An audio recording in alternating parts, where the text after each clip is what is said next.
Olá, irmãos, sejam abençoados na graça e na paz do Senhor Jesus, vivendo na esperança do Maranata.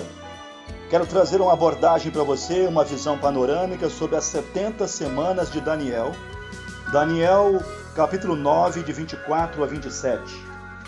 70 semanas estão determinadas sobre o teu povo e sobre a tua santa cidade, para extinguir a transgressão, dar fim aos pecados e expiar a iniquidade, e trazer a justiça eterna e selar a visão e a profecia e ungir o santo dos santos. Sabe e entende, desde a saída da ordem para restaurar e para edificar Jerusalém até o Messias, o príncipe, 7 semanas e 62 semanas. As ruas e as tranqueiras se reedificarão, mas em tempos angustiosos. E depois das 62 semanas será tirado o Messias e não será mais. E o povo do príncipe que há de vir destruirá a cidade e o santuário, e o seu fim será com uma inundação, e até o fim haverá guerra. Estão determinadas assolações, e ele firmará um concerto com muitos por 1 semana, e na metade da semana fará cessar o sacrifício e a oferta de manjares, e sobre a asa das abominações virá o assolador, e isso até a consumação. O que está determinado será derramado sobre o assolador. Das 70 semanas, cuja contagem começa com a ordem dada pelo rei Artaxerxes a Neemias no ano 445 a.C., até o ano 32 de nossa era, quando Cristo foi crucificado, morto, ressuscitado e assunto aos céus, se cumpriram das 70 e 69 semanas. Uma vez que o povo de Israel rejeitou o rei e o reino, Deus abre um parênteses para tratar com os gentios e formar assim a sua igreja, cuja igreja é composta de judeus e gentios convertidos. Existem 3 povos no mundo. De uma forma distinta, Deus os reconhece, conforme está em 1 Coríntios 10, 32. Para que não deis escândalo nem aos judeus, aos gentios e à igreja. Nós temos que 7 semanas representam 49 anos, 62 semanas, 434 anos. Somadas, dá um total de 69 semanas, que é 483 anos. Numa contagem regressiva, desde Neemias até a Cristo. Desde o ano 445 a.C. até o ano 32 de nossa era.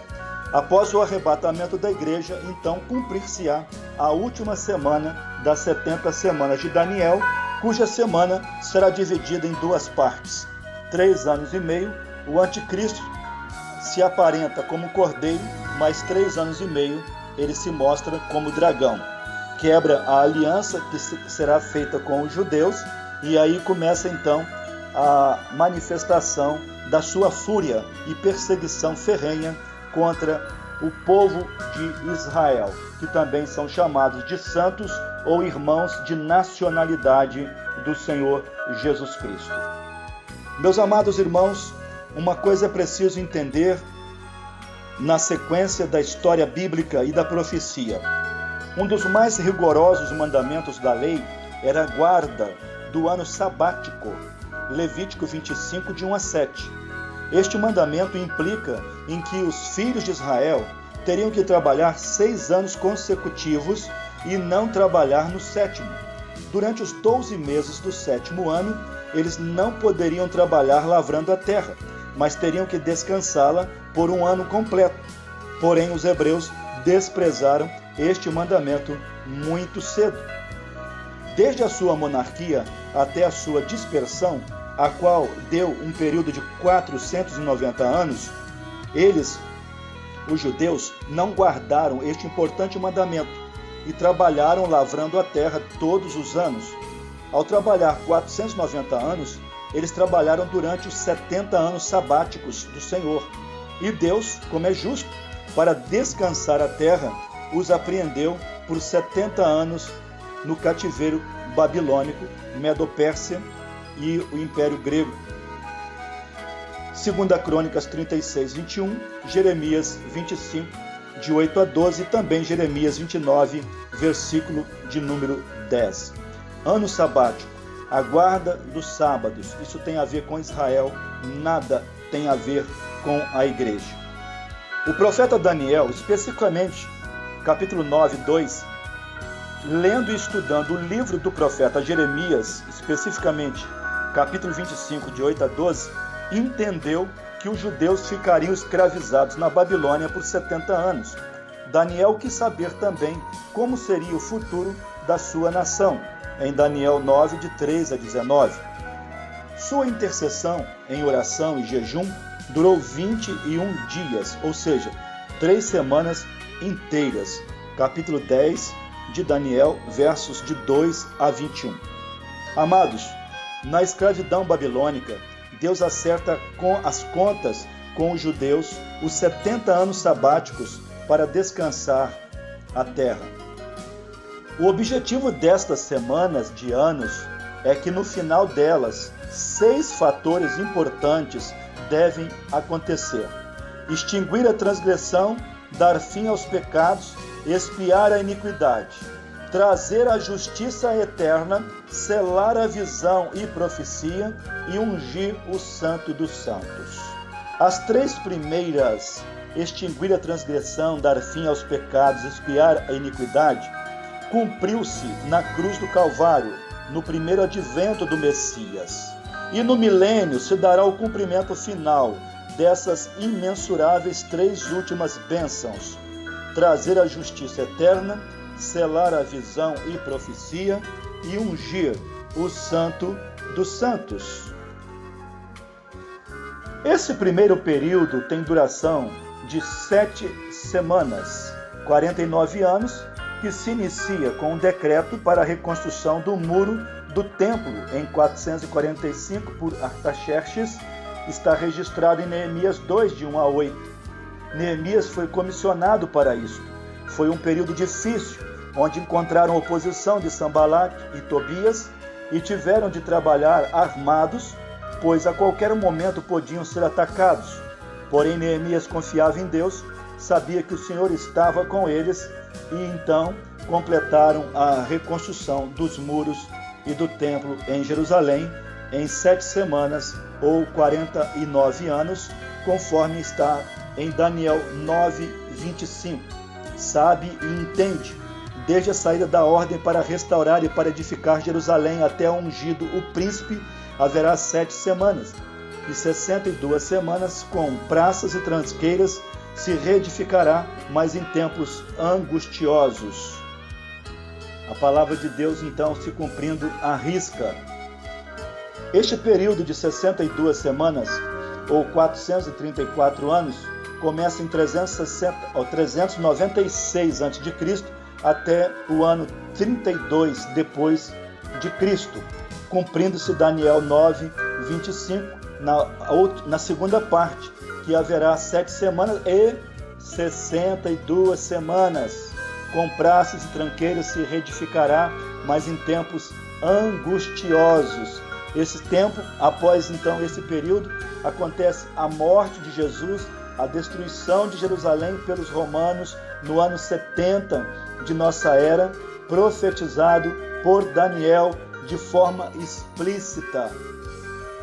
Nas profecias bíblicas, semanas são semanas de anos, onde uma semana é igual a 7 anos, como nas semanas sabáticas. Confere Levítico 25, verso 8, e temos um exemplo clássico em Gênesis 29, versos 18 e 27, onde Jacó diz trabalhar 7 semanas pela sua esposa, quando na verdade foram 7 anos. Unindo os 2 períodos, usando a linguagem anos, nós temos 7 semanas, 49 anos, mais 62 semanas, 434 anos, que é igual a 483 anos, formando um total de 69 semanas, e eu repito, de Neemias até Cristo. Justamente nesta época, os judeus não receberam Jesus, mas mandaram crucificá-lo, em João 19. Faltam agora 7 anos para os 490 anos no seu cumprimento total. Usando o linguajar, semanas, nós temos 7 semanas, mais 62 semanas, que são iguais a 69 semanas. Mas nesta época, Cristo veio para o que era seu e os seus não o receberam. João 1,11, verso 12. Por isso é que nós entendemos que a grande tribulação será de 7 anos e ela é para os judeus e gentios não convertidos, para aqueles que ficarem para trás no arrebatamento da igreja. Prosseguindo em nossas considerações, ainda devo mostrar-lhes que então o Senhor, ele vai aos gentios e esses gentios o recebem. Com isto nasce a igreja. Simbolicamente, nós falamos na escatologia, dentro de um cronograma de Deus, que o Senhor abriu um parênteses para formar a sua igreja. Não tem isso na Bíblia, mas se entende, e é uma forma de explicar melhor. Com a rejeição de Israel, Deus coloca o seu povo judeu num desvio, como um trem tirado do trilho, e agora trata com gentios, forma a sua igreja, que já vai para quase 2000 anos. Quando chegar à conclusão do tempo da igreja, que também é o mesmo tempo dos gentios, a igreja será arrebatada. Então volta o cenário profético das 70 semanas com Israel na terra novamente, para fechar as 70 semanas de anos. Uma semana, Daniel 9:27, primeira parte. E ele, o anticristo, firmará um concerto com muitos dentre o povo de Israel, especificando as autoridades políticas e religiosas, especialmente os rabinos ortodoxos e a política de Israel, não com todo o povo de Israel. Por uma semana, o anticristo firmará uma aliança com os judeus. Inclusive, o anticristo vai ser o único diplomata no mundo, em todas as épocas, que terá conseguido fazer uma aliança de paz entre judeus e palestinos e conquistar o domo da rocha, a cúpula dourada, para que os judeus façam o terceiro templo, cujo terceiro templo não vai ser para Deus, mas para o próprio anticristo, e esse será destruído juntamente com o templo na batalha do Armagedon, que se dará no final da grande tribulação. Só no milênio, Jesus vai erigir o terceiro templo, cuja glória será maior do que da primeira, conforme nos explica o profeta Ageu, no capítulo 2, verso 9. Eis aqui a semana, ou os 7 anos que faltam. Esta semana será dividida em 2 períodos. Como os judeus quebraram aliança com o Salvador, Jesus fez uma aliança com os gentios, formando assim então a igreja do Senhor.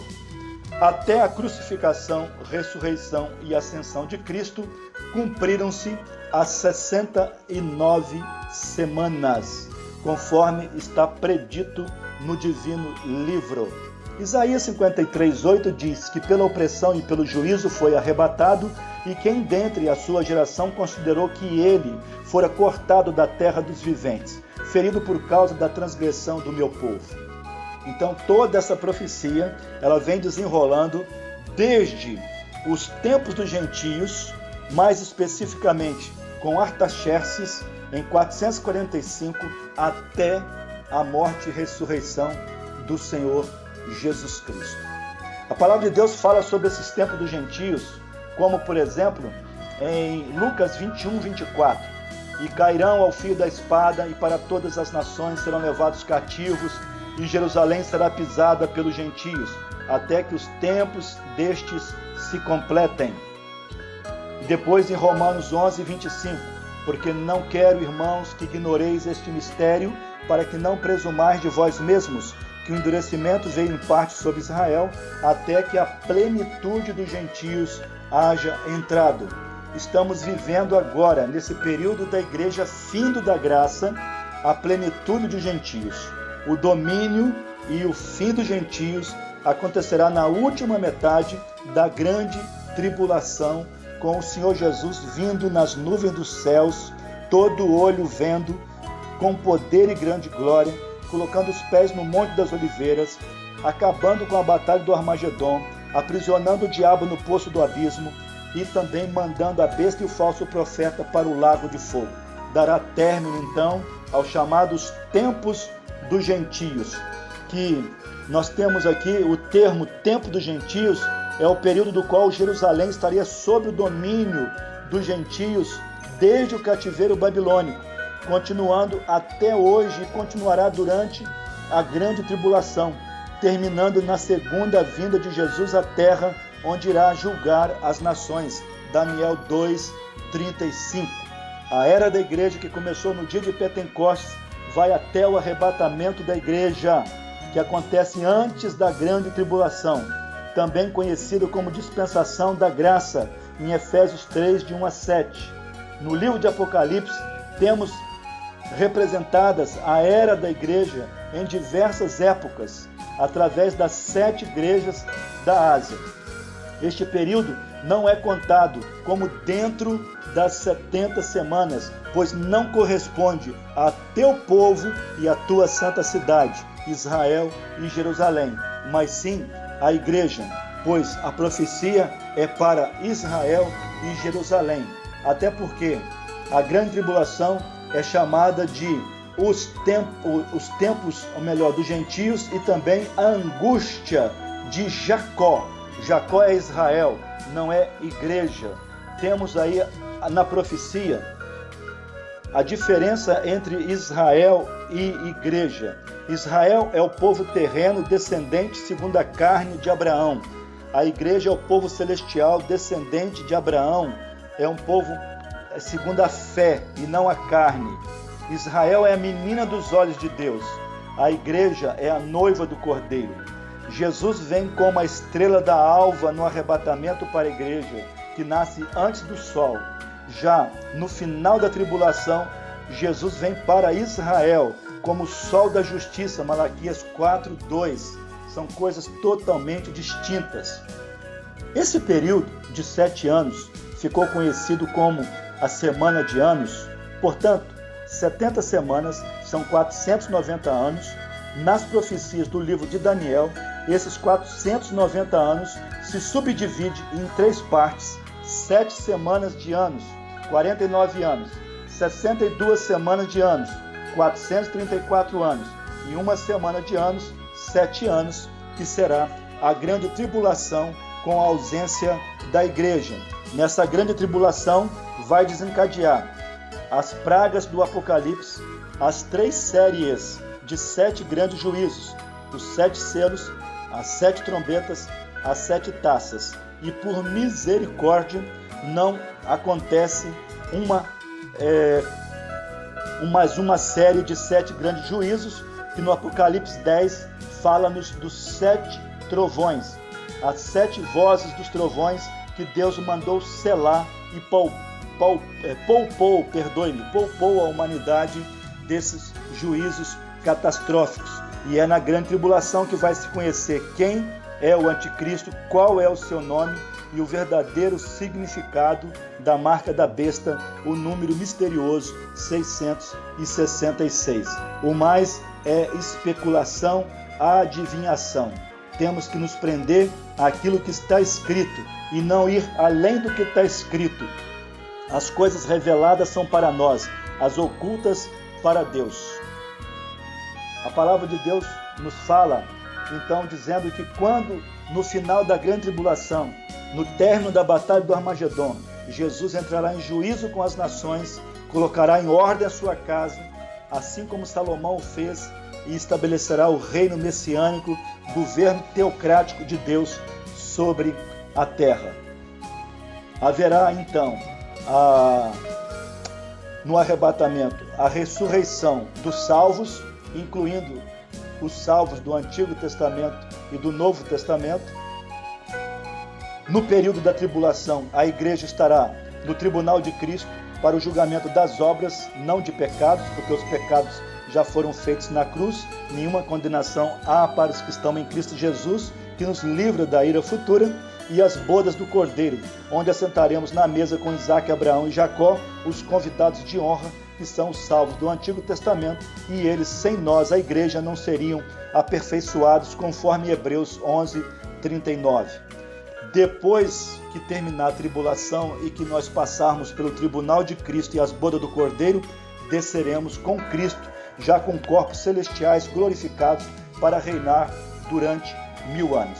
Lembrando que a ressurreição dos salvos engloba a ressurreição dos da dispensação da igreja, do Antigo Testamento, aqueles que vão se converter na grande tribulação, que se converterão ali, vão morrer, ser perseguidos, martirizados, eles vão ressuscitar para usufruir das bênçãos do milênio, Apocalipse 20, de 4 a 6, e também vai haver ressurreição dos salvos no período do milênio, 1000 anos. Pessoas vão se converter, vão morrer, e elas irão ressuscitar para entrar para a eternidade futura da Nova Jerusalém, onde Deus vai vir morar com o seu povo redimido.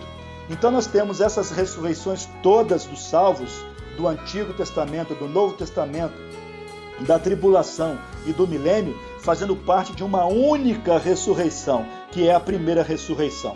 A segunda ressurreição se dará na consumação dos séculos, depois que terminar o milênio e o fim do mundo, que será de todos os ímpios, desde Caim até o último homem do milênio que não se converteu, morreu sem Cristo, irá então ao juízo do grande trono branco. Não confundam o tribunal de Cristo com o trono branco. O tribunal de Cristo é para a igreja, trono branco é para os incrédulos. Isso tudo discriminado na ordem cronológica das profecias. A revelação profética nos mostra mais uma vez o cuidado de Deus em nos revelar aquilo que precisamos saber, para que não estejamos em trevas, que em nossos corações haja um crescente anseio pela volta gloriosa de Jesus Cristo, quer o arrebatamento como o Senhor, o Salvador do corpo, quer para o reino messiânico como o Rei dos Reis e o Senhor dos Senhores. Jesus não é Rei da igreja, pode reinar em nossos corações, mas Ele é Rei de Israel e será Rei do mundo todo. Jesus, Ele é o Senhor, Ele é o cabeça da igreja, Ele é o Salvador do corpo, que é a igreja, não é? Mas agora Ele é Rei de Israel e será Rei do mundo. A igreja não espera um rei, espera um Salvador, espera um noivo, espera o Senhor. A igreja não espera também um ladrão. Ele virá como ladrão para o mundo desprevenido, que não o aguarda, que não o anseia. Mas a igreja espera o noivo. A igreja não aguarda tribulação, aguarda sim o arrebatamento da igreja. E não confundam a grande tribulação com tribulação cotidiana que a igreja desde o primeiro século vem passando. Não tem nada a ver a tribulação, as aflições pessoais, individuais, com uma tribulação coletiva, falando do corpo de Cristo. Não, a Igreja Universal Assembleia dos Primogênitos, ela não sofrerá o juízo do Apocalipse, ela não guerreará contra o anticristo, ela não ficará para presenciar ou fugir da marca da besta. Ela sai antes, assim como Enoque saiu antes do dilúvio, assim como Elias saiu antes do cativeiro babilônico. Isaías 57:1 diz que o justo é tirado antes do mal. Apocalipse 3, no versículo, está escrito lá, Apocalipse 3, falando sobre a Filadélfia, no verso 10, que o Senhor nos livra da hora e não na hora. Na hora já estaria acontecendo, mas da hora é antes. Graças a Deus, Deus é fiel, louvado seja o nome do Senhor. Nenhuma condenação há para os que estão em Cristo Jesus, que nos livra da ira futura. Maranata, aquele que testifica essas coisas diz: certamente cedo venho. Amém. Ora vem, Senhor Jesus. O futuro da igreja, o anseio da igreja é: ora vem, Senhor Jesus. O arrebatamento acontecerá a qualquer momento. Um grande abraço. Deus abençoe a todos em o nome do Senhor Jesus. Yeshua HaMashiach, o El Shaddai Todo-Poderoso, em breve virá e trará o reino de Deus sobre a terra para desbaratar o sistema maligno que existe nesse mundo.